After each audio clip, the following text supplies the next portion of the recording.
The day before the wedding, I found a pregnancy test report in my fiancée Ava's bag. 8 weeks. We hadn't slept together in 3 months. When I showed her the report, she burst into tears and said, "I'm sorry. I can't forget him." But the him she mentioned was her first love, Julian. The Miller family gave me $50 million as a breakup fee, asking me to leave with dignity. I smiled, signed the papers, and that very day transferred $80 million from the company account. 3 months later, I appeared before Ava again with my new girlfriend by my side. Her eyes were red as she asked, "Jacob, how can you be so heartless?" I tightened my arm around the woman beside me and said coldly, "Miss Miller, we're not acquainted." Main story. The night before our engagement party, Ava Miller said she was tired and wanted to rest early. I thoughtfully poured her a glass of warm water and watched as she swallowed her prenatal pill. Yes, a prenatal pill. She thought I didn't know. But yesterday, while she was showering, I found the pregnancy report in her bag. 8 weeks. Single fetus. Healthy development. We hadn't touched each other for 3 months. She said she was too exhausted from work and her body didn't feel well. I believed her and even cooked hardonic soups in different styles every day. Thinking about it now, what a down. I sat on the couch and lit a cigarette. In the hazy smoke, I remember the first time I met Ava 3 years ago. Back then, I had just started my business. The company had only $200,000 in its account. She was the Miller family's heiress, yet she was willing to eat street food with me. She said she liked my ambition, liked how well I treated her. And I believed her. In 3 years, I grew the company to a valuation of $500 million. For her, I turned down all social engagement side, went home on time every single day. But on the nights I was working overtime, she rekindled her romance with her first love, Julian. From the bedroom came the sound of her breathing, light and steady. I stubbed out my cigarette, opened my mobile banking app, and began transferring money. There were $83 million in the company account, the fruit of 3 years of my hard work. I transferred it bit by bit into my personal account. Each transaction was under $2 million to avoid triggering the risk control system. When I was making the final transfer, Ava suddenly came out of the bedroom. "Still awake?" she asked, rubbing her eyes softly. I turned off the phone screen. "Couldn't sleep." "You thirsty?" She walked over and glanced at the ashtray on the coffee table. "Smoking again? I thought you were quitting." "I'll quit tomorrow," I said with a smile. She smiled too, leaned over to kiss me and said, "Then I'll go back to sleep. We still need to confirm the ceremony with the wedding planner tomorrow." "Ava," I called out. If one day we're no longer right for each other, what would you do?" She froze for a moment, then smiled. "Why are you asking that all of a sudden? We're doing just fine." I just felt like asking. "I'd definitely be sad," she said seriously. "But if that day ever comes, I'd respect your choice." Beautiful words. Too bad they were fake. I watched her return to the bedroom and completed the last few transfers. At 3 a.m., the $80 million were all transferred out. I sent a message to the company accountant, hold a shareholders meeting tomorrow at 10 a.m. Then I lay down on the couch and closed my eyes. It was my last night in this house. The next morning, Ava woke up early. She changed into a white dress and twirled in front of the mirror. "Do I look good?" "You do." "Then I'll wear this to the wedding planner today." She smiled sweetly. "Jacob, we'll be married in 3 days." "I'm so excited." I said nothing. Just looked at her. She seemed to sense something was off and came over to touch my forehead. "What's wrong? Are you feeling unwell?" "No." I took her hand. "Ava, whose child are you carrying?" Her smile froze. After a few seconds of silence, she suddenly yanked her hand away. "What are you talking about?" "Yesterday, while you were showering, I saw the pregnancy report," I said calmly. 8 weeks. We haven't slept together for 3 months. Ava's face went pale instantly. She opened her mouth as if to explain, but no words came out. "It's Julian's, isn't it?" I went on. "You ran into him at that charity gala 3 months ago. That night, you said you were going to a bar with your girlfriends, but you went to see him. You investigated me?" Her voice was trembling. "I didn't have to. Your phone screen was lit up, and I happened to see his message. I stood up after that. I looked into it. You met more than once." Ava suddenly dropped to her knees and clung to my leg. "I'm sorry. I'm so sorry, Jacob. I didn't mean to."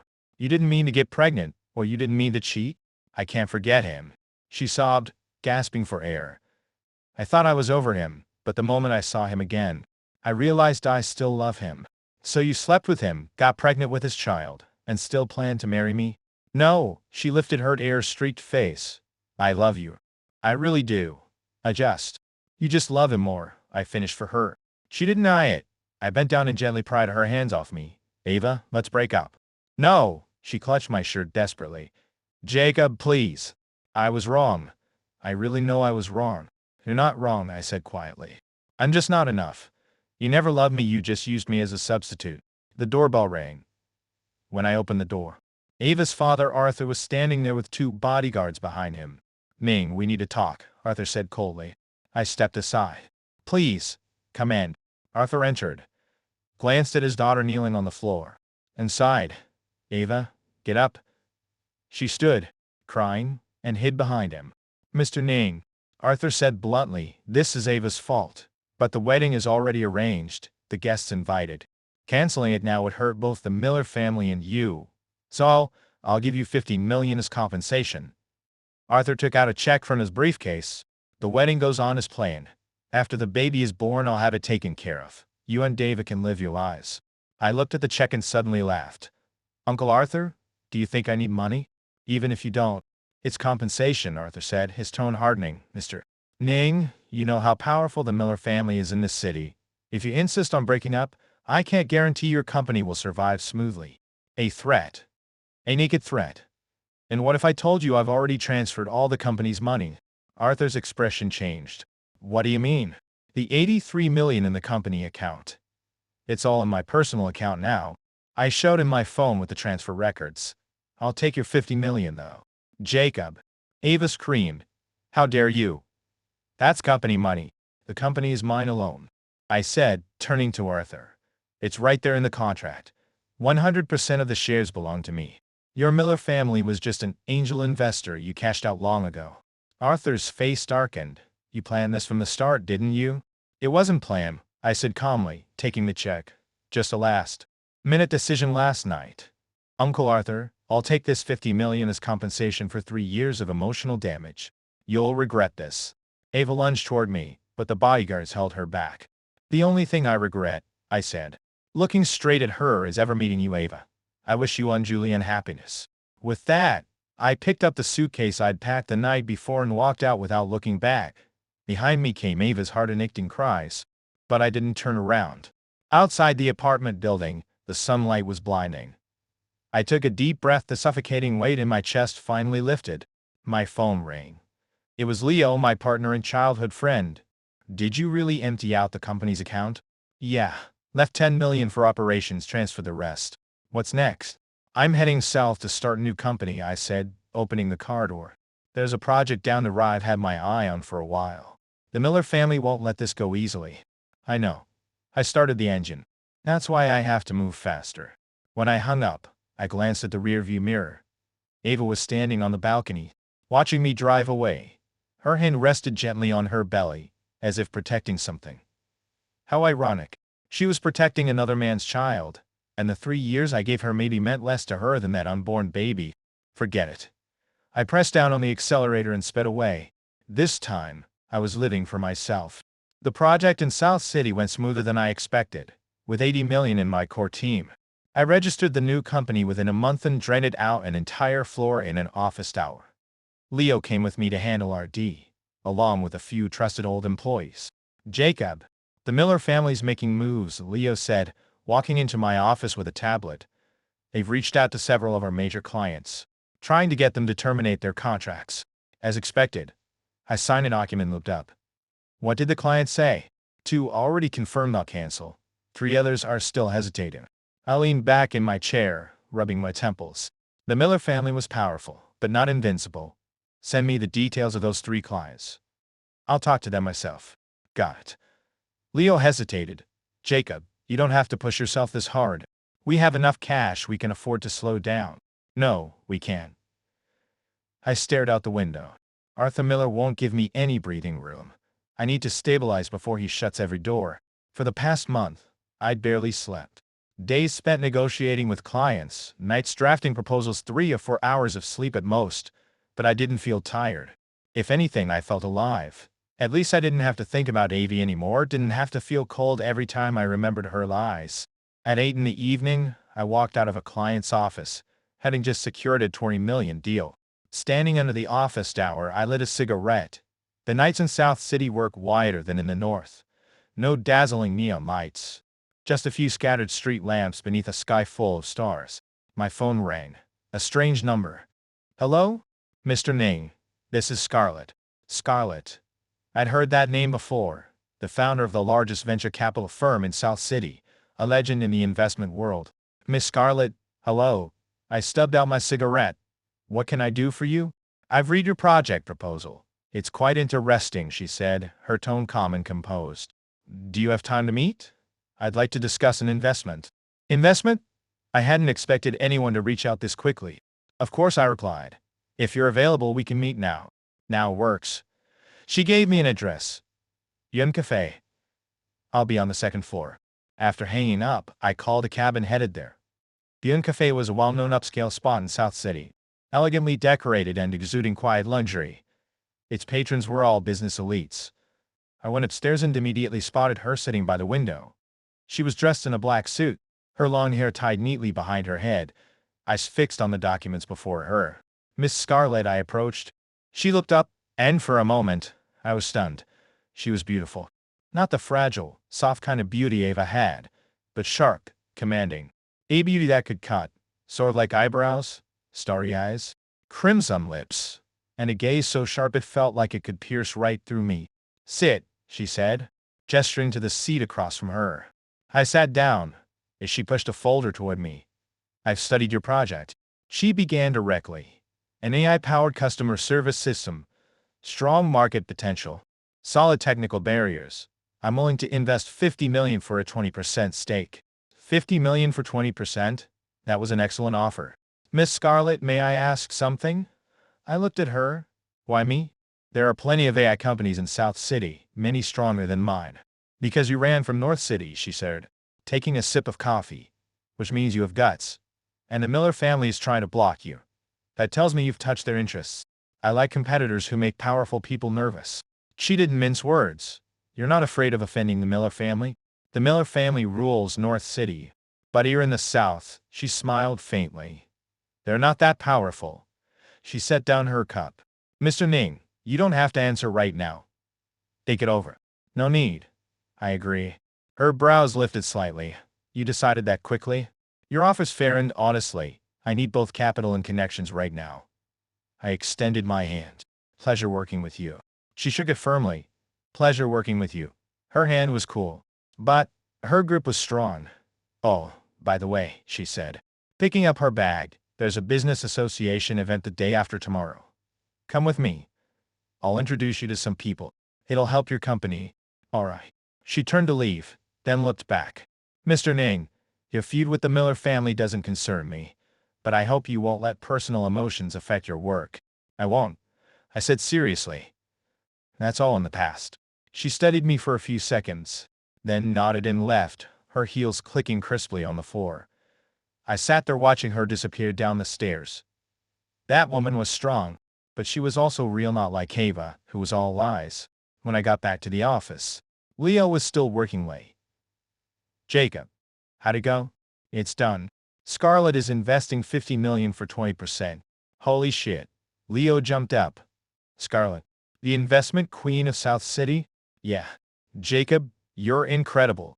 Leo lunged to hug me, but I pushed him away. Don't get too excited. She's taking me to a business association event the day after tomorrow. And you'd better get ready. Everyone at those events is a big player. Getting to know them could do wonders for us. I smiled faintly and said nothing. Deep down, I knew Scarlett's investment in me wasn't just because of my project's potential. It was more than that. She saw my potential as a person and the leverage I represented against the Miller family. She was a businesswoman, and every decision a businesswoman makes has a calculation behind it. But that didn't matter. At least she wouldn't lie to me.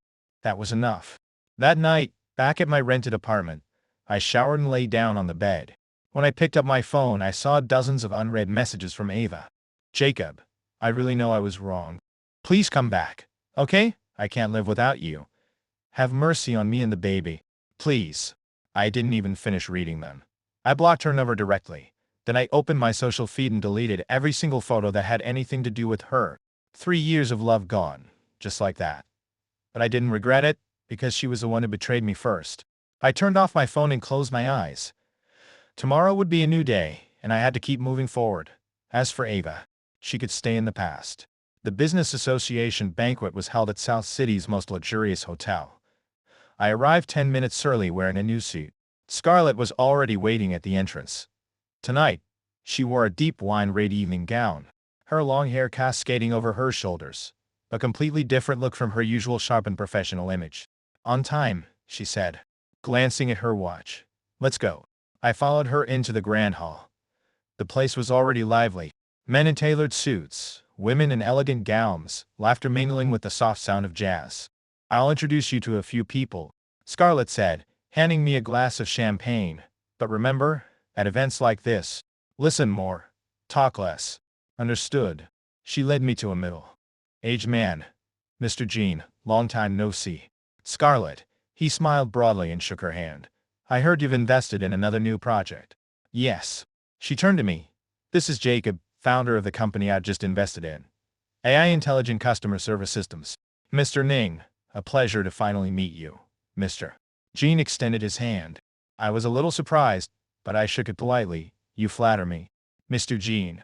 I've heard of your project. It's promising. He patted my shoulder. Come by my office sometime, we'll talk in detail. Of course, I appreciate the opportunity. After that, Scarlett introduced me to several more people, all heavyweights in South City business circle. I could tell they were polite, even friendly, but also quietly assessing me, testing whether I was worth their time. Mr. Ning, young and capable, said one of them, a CEO named Wang. I heard you from North City. That's right. Why not stay there and keep developing your business? Because South City has a larger market and more opportunities. I kept my tone calm. Besides, I wanted a change of environment. A change of environment? He gave a knowing smile. I heard you and the Miller family had some disagreements. Of course they all knew my story. Miller family is the Miller family, I said evenly. And I me, Mr.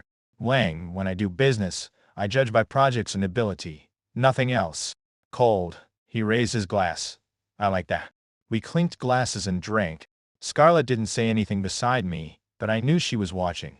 Halfway through the event, I excused myself to the restroom. As I walked down the hallway, a familiar voice stopped me in my tracks. Ava, what are you doing here? It was Julian. I stopped walking and hid behind a marble pillar. I came to find Jacob. Ava's voice trembled. Thick with tears, he blocked me. I can't reach him. What do you want with him? Julian's tone was impatient. You already decided to keep the baby, didn't you? I regret it. Ava choked up. Julian, I realized I still love Jacob. I shouldn't have lied to him. What's the point of saying that now? Julian sounded annoyed. You made your choice, and now you regret it. But Enough, Julian snapped. Ava, let me make this clear, I'm not going to marry you. If you want to keep the baby, fine. If not, get rid of it. But stop bothering me.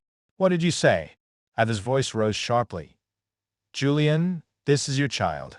I know, he said coldly. But I never said I'd take responsibility. You're the one who insisted on keeping it. You bastard. A sharp slap echoed down the hallway. I stepped out from behind the pillar. Ava was clutching her cheek, and Julian had just shoved her hand away. Don't act like a victim, Ava, he sneered, straightening his collar. You came to me first. Don't play the poor woman now. You think that'll make me soft? Julian! Ava cried out in despair, and then she saw me. In that instant, her expression froze. Jacob. I said nothing. I just looked at her quietly. She looked terrible, nothing like the woman I once knew. Her eyes were swollen from crying, her face pale, her whole figure thinner, fragile. What are you doing here? I asked flatly. I came to find you. She stepped forward, trying to take my hand, but I pulled away. Jacob. Please, let's start over, okay? I laughed. Ava, do you think you deserve that? I know I hurt you. I know I was wrong, she sobbed, tears streaming down her face. I don't want Julian anymore. I just want you. But I don't want you. I looked her in the eyes. Listen carefully, I'm not going back. Why? She screamed. I'm begging you, Jacob. Why can't you forgive me? Because you're not worth it. I turned to leave, but she suddenly wrapped her arms around my waist from behind. Jacob, please, I can't live without you, she cried, her voice breaking. Without you, I'll die. That's your problem. I pried her hands away. Ava, don't bother me again.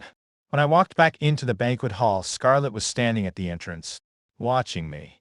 Ran into your ex? She asked. Yeah. How did it go? I said what needed to be said. I adjusted my suit. Miss Scarlett, shall we continue? She studied me for a moment, then nodded. That night, I met countless people and collected several business cards. On the drive back, Scarlett suddenly spoke. Jacob, I admire your decisiveness. What? Your attitude towards your ex. She kept her eyes on the road. A man who hesitates over the past will never accomplish great things. I smiled faintly and didn't reply. To be honest, I wasn't sure if I had truly moved on, but I knew one thing: I couldn't look back. Because looking back meant losing. When the car stopped in front of my apartment, I opened the door to get out. Scarlett called after me. Jacob? Yeah? If you ever need help, she said softly, you can come to me. Why? I asked. Because you're worth it. Then she stepped on the gas and drove away into the night. I stood there watching Scarlett's stylights fade into the night. That woman really was something else. Back home, I showered and lay on my bed. My phone buzzed. It was a message from Leo. Jacob, the Miller family's at it again. This time, they've gone after our suppliers. I frowned. Arthur Miller was moving faster than I'd anticipated. Got it. We'll deal with it tomorrow. I turned off my phone and closed my eyes. This war had only just begun. The next morning, my phone rang early. It was one of our suppliers. Even apologetic, but the meaning was clear: due to policy adjustments, they couldn't continue working with us. I didn't need to ask why. By noon, all 3 of our key suppliers had terminated their contracts. Jacob, this can't go on, Leo paced anxiously. Without suppliers, our project's dead in the water. I know. I stared at the flood of termination emails on my screen. But the Miller family's influence is limits. We still have a chance. What do we do now? Find new suppliers. I stood up. South City is huge. There's no way the Miller family controls everyone. For the next week, I practically lived on the road. I visited every major supplier in South City. Some rejected me outright, some quoted outrageous prices, and others just said, think about it. On the 8th day, I finally found one willing to cooperate. The owner was a man in his 40s named Julian. After listening to my story, he smiled and said, young man, I like your spirit. You don't give up. Mr. Julian, you're willing to work with me? Willing. He patted my shoulder firmly. But I have one condition. Name it. When the project succeeds, I want 5% of the profit. 5% was an unreasonable deal. I extended my hand. He shook it with a grin. I got a good feeling about you, kid. With the supply issue resolved, the project finally started moving forward again. But the Miller family didn't stop there. They began spreading rumors online, accusing me of embezzling funds and calling my company a scam. Within hours, the internet exploded. Jacob, the company's phones won't stop ringing. Leo said in panic, everyone's asking for refunds. Ignore them, I said coldly. Tell the legal department to prepare a lawsuit. We'll take the defameress to court. But lawsuits take time. Public opinion is already turning against us. I know. I opened my laptop. But we can't panic. The worse the storm gets, the calmer we need to be. That afternoon, I published an official statement on the company website and all social media platforms. I addressed every rumor point by point, attached financial reports and project progress data for full transparency, and publicly exposed the Miller family's interference. Suppliers pressured to back out. Clients threatened to withdraw everything. The effect was immediate. Public opinion flipped overnight. So he's being crushed by a big corporation. Poor guy's just trying to make it. Miller family is a monopoly. Disgusting. We stand with you, CEO Jacob. Keep fighting. The comments sections were flooded with support. The Miller family hadn't expected such a direct counterattack and found themselves suddenly on the defensive. Jacob, you're a genius, Leo nearly shouted. The internet's all on our side now. This is just the first step, I said, closing my laptop. The Miller family won't stop here. My voice was calm, but my resolve was steel. Because this wasn't just business anymore, it was personal. That night, just as I expected, Arthur called. Jacob, you're playing with fire. His voice was icy. Uncle Arthur, you struck first. I leaned back in my chair. I'm only defending myself. You think public opinion will save you? He sneered. Jacob, you're still too young. Then we'll see who burns first. I hung up without hesitation. A few seconds later, my phone rang again. It was Scarlett. Well done, she said bluntly. But the Miller family won't stop. Be careful. I know. Come to my office tomorrow, she said. I'll introduce you to some lawyers. If you're going to fight this war, prepare for a long one. All right. When the call ended, I stood by the floor-ceiling window, gazing at the dazzling lights of South City. The skyline glimmered, the streets below alive with motion. This city would be my new beginning. The Miller family wanted to destroy me. I would make sure I thrived instead. The next morning, I went to Scarlett's company. Her office was on the top floor, spacious, minimalist, with a wall of glass overlooking the entire city. Sit, she gestured to the sofa. I sat down, and she poured me a cup of tea. These are the best lawyers in South City, she said, introducing the team seated across from me. They'll handle the Miller family's lawsuit against you. Lawsuit? I frowned. Yes. The Miller family just filed it this morning, accusing you of defamation, demanding a public apology and $50 million in damages. $50 million. Exactly the same amount as the breakup fee. They want their money back, I said with a cold smile. What a convenient move. Which is why you need to be prepared, Scarlett said seriously. This won't be easy, but you do have a chance. For the next hours, the lawyers walked me through every detail: the charges, the evidence, our defense strategy. I listened carefully, asked questions when I needed to, and took notes. All the while, Scarlett sat quietly beside me, observing. When the meeting ended and the lawyers left, the office fell silent. Jacob, she said suddenly, aren't you afraid? Afraid of what? Of losing. I thought for a moment, then shook my head. No. Why not? Because I already lost once, I said. Meeting her eyes. When Ava betrayed me, I hit rock bottom. But this time, it's different. I'm fighting for myself. Win or lose is my own choice. Her gaze softened, something complicated flickering behind her composure. Miss Scarlett, I said quietly, can I ask you something? Go ahead. Why are you helping me? She was silent for a few seconds before walking toward the window. Because you remind me of who I used to be, she said softly. When I was young, I was crushed too. Looked down on, humiliated. But I didn't give up. I climbed my way up. One step at a time. So you see yourself in me? No, she turned back. Eyes calm and steady. I see your determination, Jacob. Do you know what's scarier than failure? Giving up. As long as you don't give up, there's always a chance to turn things around. Her words settled deep in my chest, warm and grounding. Thank you, Miss Scarlett. No need, she smiled. You earn my respect. She glanced at the clock. By the way, there's a dinner tonight. Interested? What kind of dinner? A business association gathering. Lots of influential people will be there. She smiled faintly. It'll be good for your network. All right, I said. That night, I followed Scarlett to the dinner. At the table, the conversation revolved around recent business developments. Inevitably, someone brought up my feud with the Miller family. President Jacob is quite bold, one businessman chuckled. Takes guts to go head with the Miller family. It's not about guts, I said, raising my glass. They forced my hand. I'm just defending myself. I hope I can count on everyone's guidance. Of course, came the chorus of polite replies as glasses clinked all around. Then, without warning, the private room door burst open. Ava stood there. Her belly was unmistakably round beneath a loose dress. Jacob. Her voice trembled, eyes pleading. The room went silent. Scarlett frowned. Where's security? How did she get in? I let her in, another voice answered. Julian entered, slipping an arm around Eva's shoulders. Sorry to interrupt everyone, he said smoothly. I just came to have a quick word with Mr. Ning. About what? I set down my glass. About Ava. He smiled faintly. Mr. Ning, she's pregnant now. Can't you show some mercy for old time's sake and help her out? Help her? I let out a cold laugh. What does she need my help for? She wants to get back together. Julian's words were casual, almost mocking. You know the baby's mine, but I'm not planning to take responsibility. Ava can't let go of you, so I figured maybe you could. Enough? I cut him off sharply. Julian, are you here just to discuss me? I'm only being honest. He shrugged. Think about it, Mr. Ning. I stood and walked right up to Ava. She lifted her head, hope flickering in her tear. Filled eyes. Ava, listen carefully. I spoke each word slowly. firmly. I will never forgive you. Not in this lifetime. I turned and left the room.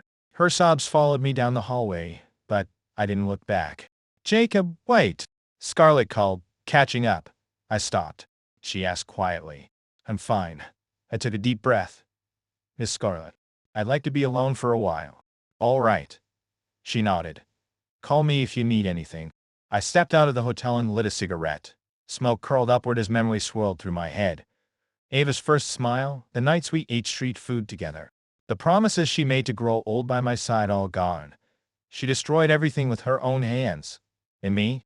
All I could do was keep moving forward. A lawsuit dragged on longer than I expected. The Miller family had hired one of the top legal teams in the country. Every hearing was a battlefield. Sharp, relentless, unforgiving. But Scarlett's lawyers were seasoned fighters, too. Each time, they found ways to turn the pressure back on our opponents. Mr. Nang, the Miller family's attorney demanded in court, do you have proof that the Miller family engaged in commercial suppression against your company? Yes. I held up a stack of documents. These are termination letters from 3 suppliers, all dated the same day, all citing policy adjustments. Tell me, is that just coincidence? That doesn't prove the Miller family was behind it. Then how about this? I produced a USB drive. Recording. One supplier's owner said, and I quote, Chairman Arthur Miller put us under tremendous pressure. We had no choice. Now tell me, who else could that Chairman Miller be referring to? The lawyer's face darkened. The judge tapped the gavel. Defense, please address the plaintiff's evidence directly. After a moment of silence, the Miller family's lawyer said stiffly, we'll need time to verify the authenticity of this recording. Very well. The judge said. Court is adjourned. Next session to be scheduled. Outside the courthouse. Leo clapped me on the shoulder grinning. Jacob, you crushed them. Did you see the look on their lawyer's face? He was green. Don't celebrate too early. I gathered the files. They'll come back harder. So what? We've got Miss Scarlett backing us up. And it was true. Scarlett had done more for me than I ever expected. It wasn't just the legal team she'd helped with financing, networking, even little details in my day-to-day life. That evening, my phone buzzed. Dinner tonight? It was Scarlett. I glanced at the clock. 7 p.m. Sure. We met at a quiet Japanese restaurant, the kind with soft lighting and only a few tables occupied. The air smelled faintly of grilled fish and steak. You've been working hard lately, Scarlett said, pouring me a cup of steak. I've had worse.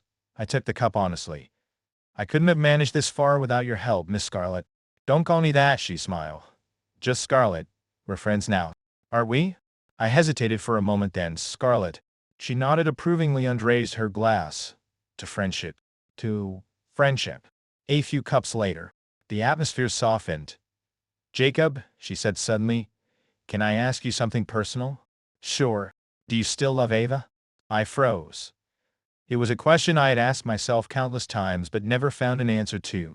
I don't know, I said honestly. Sometimes I think I hate her. Other times, I'm not sure. Maybe I just stopped caring. What if she truly regretted it? Scarlett pressed. Would you forgive her? No. I shook my head firmly. Some things, once broken, can't be fixed. Good. She exhaled in relief. I was worried you'd go soft. Why? I asked with a faint smile. Because I've seen too many men say they've moved on until their ex cries, and suddenly they forget all the pain. Her eyes held mine. But you're not like that. I can tell. I'm glad. Her words stirred something in me. Scarlett. Why are you so kind to me? She fell silent for a moment, then said quietly, because you give me hope. Hope? Hope that not all men are trash, she said with a wry smile. I've been hurt before too, so I know what it feels like. So she had her own story. Can I ask what happened? Why not? She took a sip of sake. 5 years ago, I was in grad school. I had a boyfriend. We'd been together 3 years. I thought we'd get married. Then he cheated on me with my best friend. What did you do? I started a business. She said simply. Worked myself half to death, made my first $1 million, and when he came crawling back, I realized I didn't need to prove anything to him anymore. The best revenge, she smiled faintly, is success. So you made it. Yes. She met my eyes, and you will too. Jacob, I believe in you. We talked for hours at night about work, about life, about everything in between. I found Scarlett fascinating. She looked cold and unapproachable on the outside, but inside she was warm, thoughtful, and quietly fierce. She understood my pain and respected my resolve. For the first time in a long while, I felt at peace. When I drove her home later that night, she suddenly turned to me. "Jacob," she said softly, "can I court you?" I blinked. "What?" "I know the timing's bad," she said seriously, her gaze steady. "But I don't want to wait. I like you, ever since the first time we met." "Scarlett." "You don't have to answer now," she interrupted, smiling faintly. "Just tell me when you're ready." She got out of the car and waved goodbye, her silhouette slowly fading into the glow of the street lighted. I sat there for a long time, my emotions tangled. The truth was, I liked her too. She was smart, independent, strong, everything Ava wasn't. But I didn't know if I was ready to love again. Back home, I showered and lay down. Then my phone buzzed. A message from Ava. She'd gotten my new number. "Jacob, I gave birth. She looks just like you. Will you come see her?" I stared at the message without replying. Her child? What did that have to do with me? Deleting the chat, I turned off my phone and closed my eyes. Tomorrow would be another day. I had to keep moving forward, no more stopping for people or mistakes from the past. The next morning, the trial resumed. This time, the Miller family brought new evidence, the breakup agreement I had signed. "Mr. Ning," their lawyer said, holding up the document, "this is your signature, correct?" "Yes," I said calmly. "I signed it. And you did so voluntarily." "Without coercion?" "I signed it," I said, "but under threat from Mr. Arthur Miller." The lawyer smirked. "Do you have proof of that claim?" "I do." I held up my phone. "Here's the recording." Arthur said, and I quote, "If you insist on breaking up, I can't guarantee your company's future." "If that's not a threat, what is it?" "That was simply a business discussion," the lawyer replied smoothly. "Business discussion?" I sneered. "He explicitly said he'd destroy my company. Does that sound like normal communication to you?" The judge banged the gavel. "Order in the court. Both parties will remain calm."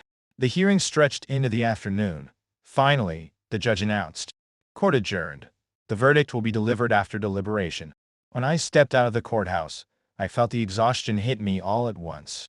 For 4 weeks, I'd been balancing this lawsuit and the company's operations, sleeping no more than 3 or 4 hours a night. "Jacob, you don't look good," Leo said worriedly. "You should see a doctor." "I'm fine." I waved him off. "Just tired. Let's get back to the office." When we got back, I had barely sat down before my secretary knocked on the door. "Mr. Ning, there's a lady outside asking for you." "Who?" She said, "Her name is Ava. Tell her to leave." "I don't want to see her," she said. The secretary hesitated. "If you won't see her, she'll kneel outside the building." I was silent for a few seconds and stood up. "I'll go." Ava stood at the entrance, a small baby cradled in her arms. She looked worse than the last time I'd seen her, pale, frail, her eyes swollen from crying. "Jacob." The moment she saw me, tears spilled down her cheeks. "What do you want?" My voice was cold. "I want you to meet your daughter," she whispered, holding out the baby. "Look, she looks just like you." "I didn't take her." "Ava," I said flatly, "she's not my child." "But," she choked, "Julian doesn't want us anymore. You're all I have left." "That's your problem," I said, turning away. "Not mine." "Jacob," she screamed behind me, "are you really this heartless?" I stopped, turned and met her tearful gaze. "Heartless?" I laughed bitterly. "Ava, when you cheated on me, did you ever wonder if I'd feel heartbroken? When you planned to marry me while carrying another man's child, did you ever think about my heart?" "I was wrong," she sobbed. "I really was. Jacob, I swear. It's too late." I looked at her one last time. "Ava, stop showing up. Don't make me hate you even more."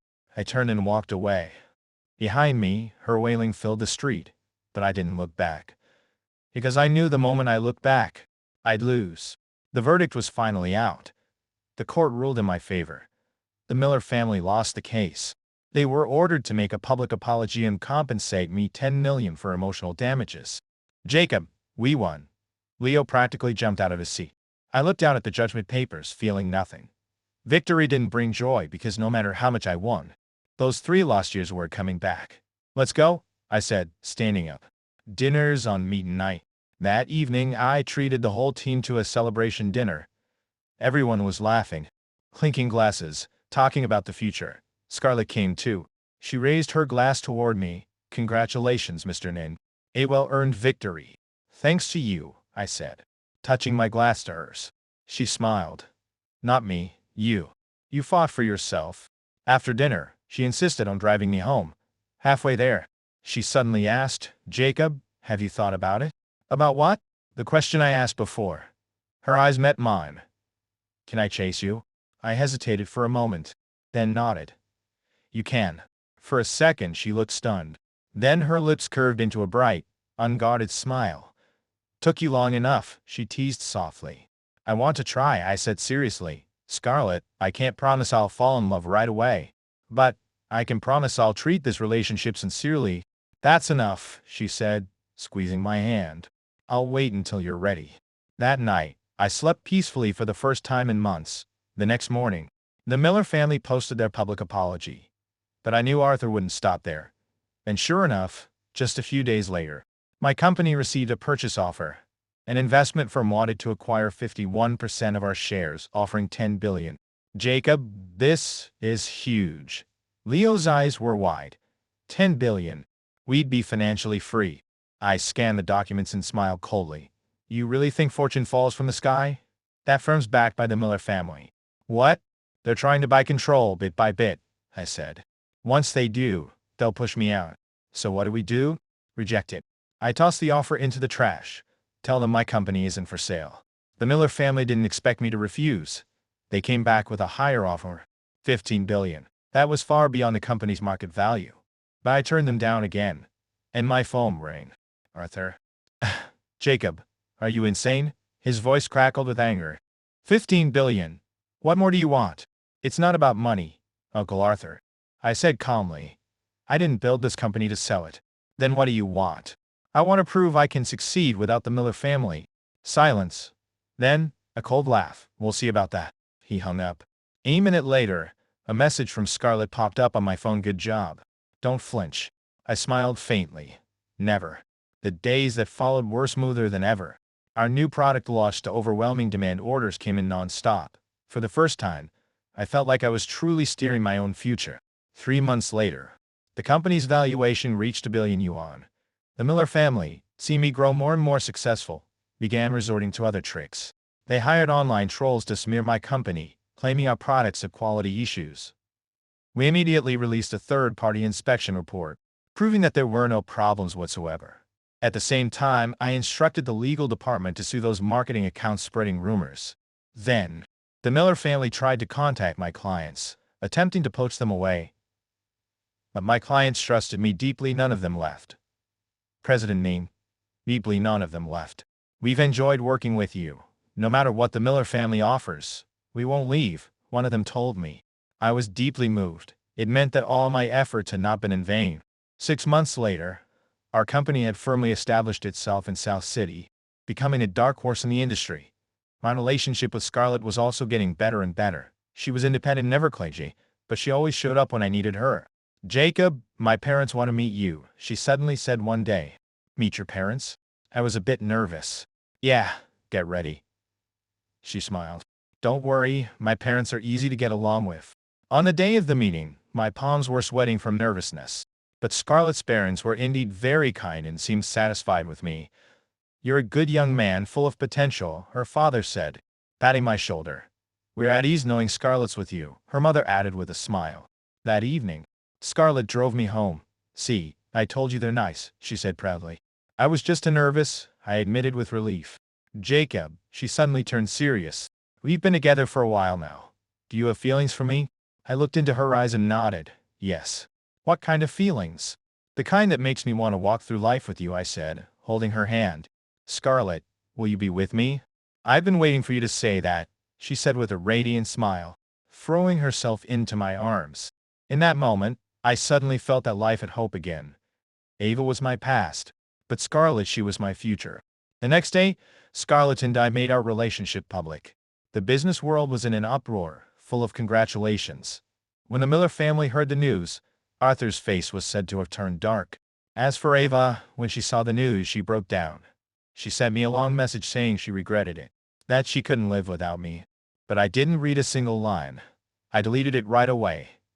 Because I knew she didn't regret hurting me, she regretted losing the man I had become. If I were still that penniless Jacob from before, would she regret it? No. She only regretted missing out on a rising star. That kind of regret I didn't need. When the news of our company going public spread, the entire business world turned its attention to us. The Miller family couldn't sit still anymore. They began frequently contacting my partners, trying to undermine the company from within. Jacob. A few partners have been poached by the Miller family, Leo said worriedly. Expected, I said, gazing out the window. But it's fine. Those who left were fair weed of friends. The ones who stay are truly loyal. But, if this keeps up, our losses. Short term. Yes, there will be losses. I turned around calmly. But in the long run, it's good for us. The unfaithful are gone, and the ones who join next will be the dependable kind. Sure enough, it didn't take long before new partners started approaching us. And they weren't just anyone, they were some of the best in the industry. President Ning, we've wanted to work with you for a long time. One of them said. But the Miller family was putting pressure on us before, and we didn't dare to act rashly. Now that you've secured your position in South City, we're not afraid anymore. Welcome aboard, I said, shaking his hand. The company kept growing stronger, and its valuation continued to climb.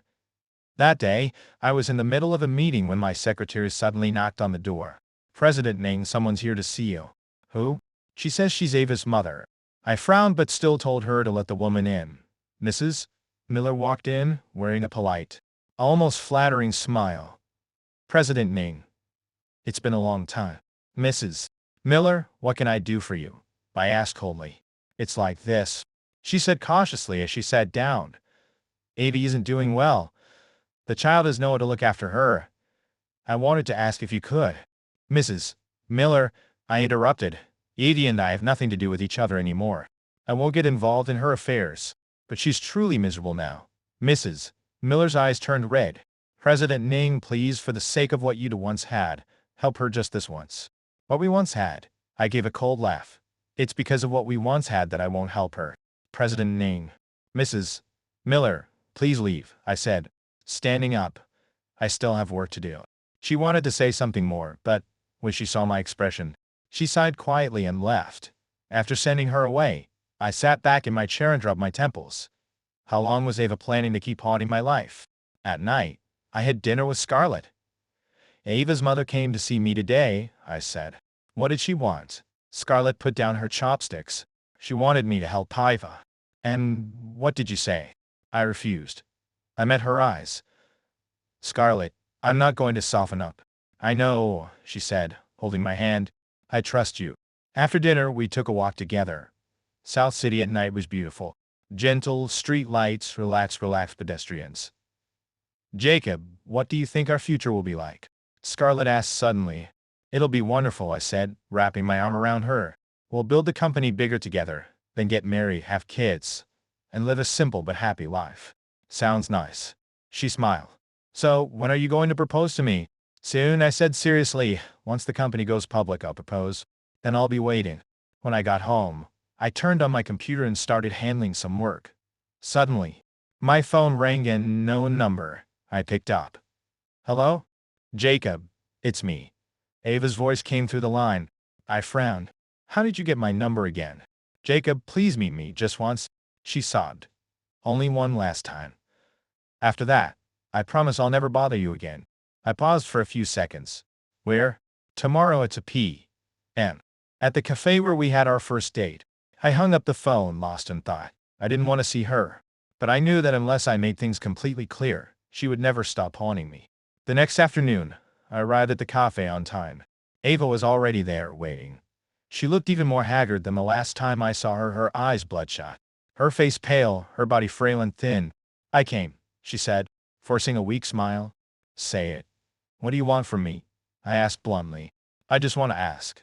Is there really no chance for us anymore? Her tears began to fall. No. Why? She choked out. Jacob, I really know I was wrong. I've lost everything now. You're all I have left. Ava, you're mistaken. I looked at her calmly. You never had me, so how could you lose me? But we were together for 3 years. In those 3 years, did you really love me? I cut her off. You loved how good I was to you. The sense of security I gave you, but never me as a person. She froze. If you truly loved me, you wouldn't have betrayed me the moment Julian appeared, I continued. You didn't love me. You were just addicted to having me around. No, She shook her head desperately. I really loved you. Then tell me. I stared into her eyes. What exactly did you love? My ambition? My kindness? Or the success I have now? She opened her mouth but couldn't say a word, because even she didn't know the answer. See, you don't even know, I said, standing up. Ava, stop lying to yourself. You're not sorry for hurting me, you're just sorry for losing a promising man. If I were still that broke, useless Jacob from before, would you come looking for me? I know you wouldn't, I answered for her. So stop talking about love. You're just unwilling to accept that it's over. With that, I turned to leave. Jacob, she shouted suddenly. Do you love Scarlett now? Are you sure you're not just with her to get back at me? I stopped, turned around, and looked at her. I'm sure, I said firmly. Scarlett is nothing like you. She doesn't lie to me, she doesn't betray me, and she never treats me like a backup option. She's genuine with me, and I'm genuine with her. But you don't love her, Ava screamed, almost hysterical.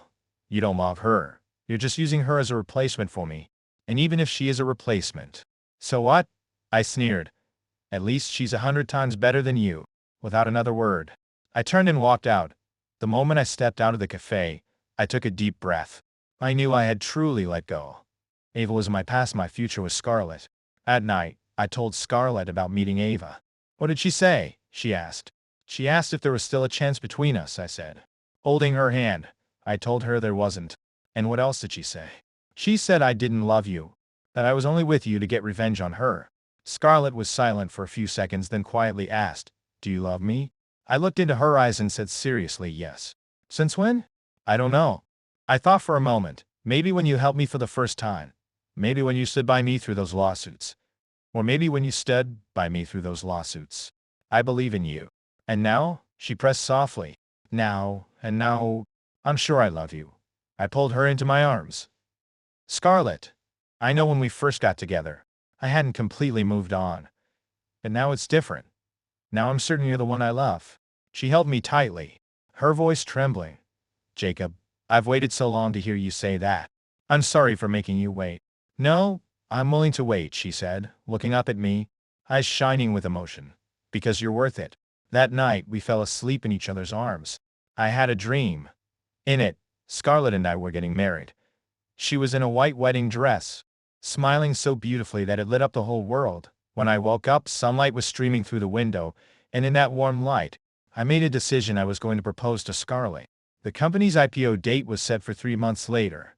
During that time, I was incredibly busy meetings, audits, negotiations. But I felt grounded and fulfilled because I knew everything I was doing was for our future. Scarlett was busy too. Her investment firm had taken on several new projects, and she was flying between cities almost every day. But no matter how busy we were, we always made time to video call every night to talk, laugh, and share updates about work. Jacob, I've noticed the Miller family's recent moves, she said one evening. What kind of moves? They're selling off a lot of their stock. It looks like their cash flow is collapsing. She frowned. Do you think it's because of the lawsuits, the smear campaigns? Maybe they drained too many resources. That's possible, I replied after thinking for a moment. But it's got nothing to do with us. Let them deal with their own mess. True. She nodded, then smiled playfully. By the way, my birthday's next week. Any plans? Of course, I said, grinning mysteriously. You'll find out soon enough. Come on, tell me, she pouted. If I tell you, it won't be a surprise. After hanging up, I immediately began planning the proposal. I hired a professional team, reserved the best seaside restaurant, and bought a ring. Carat diamond. Elegant and understated, just the style Scarlett loved. When her birthday arrived, I took her to that restaurant by the sea. I had rented out the entire place. Roses filled the room, and a violinist played her favorite melody softly in the background. Jacob, you, she gasped, eyes wide in surprise. Scarlett, happy birthday, I said, holding her hand as I led her to the center of the room. The music stopped, the lights dimmed, leaving a warm spotlight around us. I got down on one knee and took out the ring. Scarlett, meeting you is the luckiest thing that's ever happened to me. You helped me when I was at my lowest, stayed by my side when I needed it most. You showed me that there are still people in this world who can truly care for me. Scarlett, will you marry me? Her hands flew to her mouth as tears spilled from her eyes. Yes. She nodded her voice trembling. Yes. I will. I stood, slipped the ring onto her finger, and pulled her into my arms. Applause erupted around us. My friends, whom I'd invited secretly, stepped out clapping and cheering. Congratulations, President Jacob. Congratulations, Miss Scarlett. Everyone gathered to offer their blessings. That night was the happiest of my life because I had finally found the person I wanted to spend forever with. When we got home, Scarlett couldn't stop looking at the ring on her hand, smiling from ear to ear. Jacob, I'm so happy, she said, throwing herself into my arms. I'm happy too, I whispered, kissing her forehead. Scarlett, thank you for coming into my life. No, I should thank you, she said softly, looking up at me. Jacob, I love you. I love you too. That night, we talked about our future, where to hold the wedding, where to go for our honeymoon, how many kids we might have. Everything felt so perfect, but just then, my phone rang. Leo. Jacob, something's happened. His voice was urgent. What is it? The Miller family's gone bankrupt. I froze. What did you say? They're bankrupt. The court just announced it, Leo said quickly. Arthur has been arrested for embezzlement and illegal fundraising. All of the Miller family's assets have been seized. I hung up the phone, lost in thought. The Miller family had gone bankrupt. The news came so suddenly that I didn't know how to react. What's wrong? Scarlett asked. The Miller family's gone bankrupt, I said. What? She was equally shocked. How did that happen so fast? I don't know. I shook my head. But it's got nothing to do with us. We don't need to worry about it. The next day, the news was everywhere. Headlines flooded with the Miller family's downfall. Arthur Miller had been arrested, Mrs. Miller was implicated as well, and the mighty Miller empire crumbled overnight, and Ava Miller became the biggest casualty of all. She lost everything, her house, her car, her savings, all seized by the authorities. All she had left was her infant daughter, not even a year old. Someone sent me a photo of Ava. She was standing by the roadside, holding her child, staring blankly at the passing cars. Her eyes were hollow, lifeless, as if her soul had already left her body. Seeing that photo stirred something inside me. But that was all just a flicker of emotion. Her fate today was the result of her own choices, step by step. If she hadn't betrayed me back then, if she had chosen honesty, maybe her life would be very different now. But there are no ifs in life. No one gets to start over. I turned off my phone and looked out the window. The sun was warm, the breeze gentle. My life finally had turned a new page. The company went public successfully and our stock price soared on the day of the IPO. Scarlett and I rang the ceremonial bell together. At that moment, I felt that every sleepless night, every hardship, every loss had all been worth it. President Jacob, congratulations. Guests called out. Thank you. Thank you, I replied, shaking hands one after another. At the celebration banquet, I met many old friends and made new ones. Everyone was talking about the company's bright future, about the potential of the market. Scarlett and I stood side by side, accepting blessings and smiles from all directions. President Jacob, I heard you two are getting married, someone asked. Yes, next month, I said, wrapping my arm around Scarlett. You're all invited. We'll definitely be there. After the party, Scarlett and I went home. Finally over, she sighed, kicking off her heels and collapsing on the sofa. I'm exhausted. You've worked hard, my wife, I said, handing her a glass of water. Hey, we're not married yet, she said, blushing. Just getting used to saying it early, I teased, sitting beside her. Scarlett, thank you for staying by my side all these years. Don't say that. She leaned on my shoulder. Jacob, I should be thanking you for showing me what real love is. We sat there quietly, soaking in the peace of the moment. It had been such a hectic time, we hadn't relaxed like this in ages. Jacob, do you ever wonder how Ava is doing now? She asked suddenly. I don't know, I said, and I don't want to know. That's all in the past. You're right, she nodded. By the way, how's the wedding preparation going? Everything's arranged. You just get ready to be the most beautiful bride. Then I'd better make sure I live up to that, she said with a playful smile. The next month was a whirlwind of wedding preparations. Invitations were sent out, the guest list finalized, the wedding gown fitted and ready. Everything was falling neatly into place. The day before the wedding, I received a call from an unknown number. Mr. Ning. This is a nurse from the People's Hospital. There's a patient named Ava who wishes to see you. What happened to her? I frowned. She was in a car accident. She's in the ICU right now, the nurse said. She said she has something important to tell you and hopes you can come. I paused for a few seconds. I understand. After hanging up, I sat there conflicted. Should I go or not? In the end, I decided to go not because I still cared about her, but because I wanted to end this chapter once and for all. At the hospital, Ava lay on the bed, wrapped in bandages from head to toe. You came, she said weakly. What do you want to say? I asked, standing beside her bed. Jacob, I know I don't deserve your forgiveness. Tears streamed down her face. But I still want to say, I'm sorry. I know, I said quietly, turning to leave. She called out suddenly. I know tomorrow is your wedding. I wish you happiness. I stopped, looked back at her. Ava, live well, I said simply. Then I walked out of the room. That was it. Our final goodbye. Outside the hospital, I took a deep breath. The sky was clear. The clouds pure white. My life could finally begin anew. The next day, the wedding took place as planned. Scarlett was radiant in her white gown. She looked like an angel. You're beautiful, I whispered as I took her hand and walked down the aisle. You're handsome too. She smiled. Before all our friends and family, we exchanged rings and vows. Jacob, do you take Scarlett to be your wife? To love and cherish her for richer or poorer, in sickness and in health? For all the days of your life? I do. Scarlett, do you take Jacob to be your husband? To love and cherish him, for richer or poorer, in sickness and in health, for all the days of your life? I do. I now pronounce you husband and wife. The groom may kiss the bride. I kissed her lips as the hall erupted in applause and cheers. At that moment, I felt like the happiest man alive. After the wedding, we went to the Maldives for our honeymoon. White sand, turquoise waves, and golden sunlight. Everything felt perfect.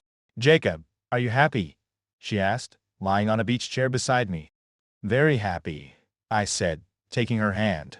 I've never been this happy before. Me too, she smiled. Jacob, thank you for marrying me.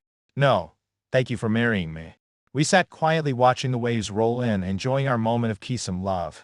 The pain of the past had become nothing but a memory, and the future was full of hope. After our honeymoon, we started our new life together. We worked hard during the day, had dinner together every evening, and spent weekends going on little trips outside the city.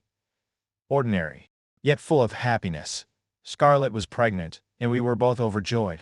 Jacob, who do you think the baby will look like? She asked, gently touching her belly. Like you, I said with a smile. I hope it's a girl, beautiful, just like her mother. And if it's a boy? Then he'll look like me, handsome and capable, I teased. You're so full of yourself, she laughed, giving me a playful slap. We joked and laughed like that every day. Our life sweet and peaceful. The company was thriving. We opened branch offices, expanding our business nationwide. Everything was moving in the right direction. One day, while sorting through some documents, I came across Ava Miller's name. Apparently, she had been discharged from the hospital and was now working at a restaurant, raising her daughter alone. I stared at that name for a moment, feeling nothing. The woman who had once caused me so much pain now had nothing to do with me at all. I closed the folder and went back to work. That evening, Scarlett cooked a full table of dishes. Jacob, dinner's ready, she called out. Coming, I said, walking into the dining room and seeing the feast laid out before me. Wow, honey, you're amazing. Of course, she said proudly. From now on, I'll make delicious meals for your read. Then I'm the luckiest man alive. We ate together, watched TV together, and chatted about everything and nothing. Life was simple but so happy. And that was exactly the kind of life I wanted. No need for grand surprises. No need for extravagant romance as long as the person I love is by my side. Every day is the best day of my life. When our baby was born, a girl. She looked just like Scarlett, absolutely beautiful. Jacob, what? She's smiling at you, Scarlett said, holding our daughter gently. Really? I leaned closer, and sure enough, our little girl was smiling. I felt like I had the whole world in my hands. I named her Iris, hoping her life would always shine as brightly as a rainbow. The days passed peacefully and happily. One afternoon, Leo called me. Jacob, I just saw Ava on the street, he said. Oh, I responded calmly. She's having a rough time, he continued, working in a restaurant washing dishes, and her kid looks so thin. Jacob, don't you feel even a little sorry for her? No, I said quietly. Her situation is the result of her own choices.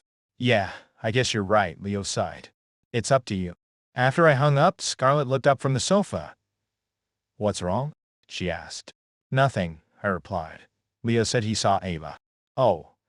She nodded lightly and didn't ask further because she knew that person was part of the past, and our life would never change because of anyone else. That night, I held my daughter in my arms, watching her peaceful, innocent face as she slept. I thought this must be the greatest happiness life can offer. A loving wife, a beautiful daughter, a thriving career. What more could I possibly ask for? As for Ava, let her stay in the past. She was a chapter of my life. A painful one. Yes, but one that made me grow. Without that experience, I wouldn't be who I am today. So I don't hate her, and I don't resent her. I just hope she finds the strength to live on and be a good mother to her child. As for me, I'll keep moving forward with the woman I love, building a brighter future together. Outside the window, the moonlight was bright and serene. I wrapped my arm around Scarlett and looked at our sleeping daughter, my heart overflowing with peace and gratitude. In this life, I had finally found my true happiness.